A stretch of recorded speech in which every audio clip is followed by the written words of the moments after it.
মুন্সিগঞ্জের গজারিয়ায় মাদক, জুয়া, কিশোর অপরাধ, বাল্যবিবাহ এবং নারী শিশু নির্যাতন প্রতিরোধে স্থানীয় জনসাধারণ ও কমিউনিটি পুলিশিং সদস্যদের নিয়ে মতবিনিময় সভা অনুষ্ঠিত হয়েছে। জেলা পুলিশ বলছে, সামাজিক অপরাধ প্রতিরোধে আইন শৃঙ্খলা বাহিনীর পাশাপাশি জনসচেতনতা ও জনগণের সক্রিয় অংশগ্রহণই সবচেয়ে কার্যকর উপায়। এসডি টেলিভিশন ওহিদুল ইসলাম মুন্সিগঞ্জ জেলা প্রতিনিধির প্রতিবেদনে বিস্তারিত। বৃহস্পতিবার দুপুরে গজারিয়া উপজেলা পরিষদ মিলনায়তনে মুন্সিগঞ্জ জেলা পুলিশ ও গজারিয়া থানা পুলিশের উদ্যোগে এই মতবিনিময় সভা অনুষ্ঠিত হয়। এতে সভাপতিত্ব করেন মুন্সিগঞ্জের police super Mohammad Menhajul Alam PPM. প্রধান অতিথি হিসেবে উপস্থিত ছিলেন মুন্সিগঞ্জ ৩ আসনের সংসদ সদস্য মোহাম্মদ কামরুজ্জামান রতন। বিশেষ অতিথি ছিলেন গজারিয়া উপজেলা নির্বাহী কর্মকর্তা উম্মে হাফসা নাদিয়া।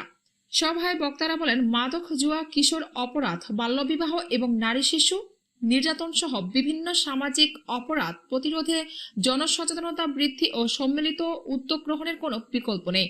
তরুণ প্রজন্মকে মাদকের ভয়াবহতা থেকে রক্ষা করতে পরিবার, শিক্ষা প্রতিষ্ঠান, জনপ্রতিনিধি, কমিউনিটি পুলিশিং কমিটি এবং আইন শৃঙ্খলা রক্ষাকারী বাহিনীর সম্মিলিত ভূমিকার উপর গুরুত্বারোপ করা হয়। বক্তারা আরও বলেন, একটি শান্তিপূর্ণ, নিরাপদ ও মাদকমুক্ত সমাজ গড়ে তুলতে পুলিশের পাশাপাশি সর্বস্তরের জনগণকে সম্পৃক্ত হয়ে সামাজিক প্রতিরোধ গড়ে তুলতে হবে। অপরাধ প্রতিরোধে জনগণের সক্রিয় সহযোগিতা ও সময়োপযোগী তথ্য প্রদান আইন শৃঙ্খলা পরিস্থিতি উন্নয়নে গুরুত্বপূর্ণ ভূমিকা রাখবে।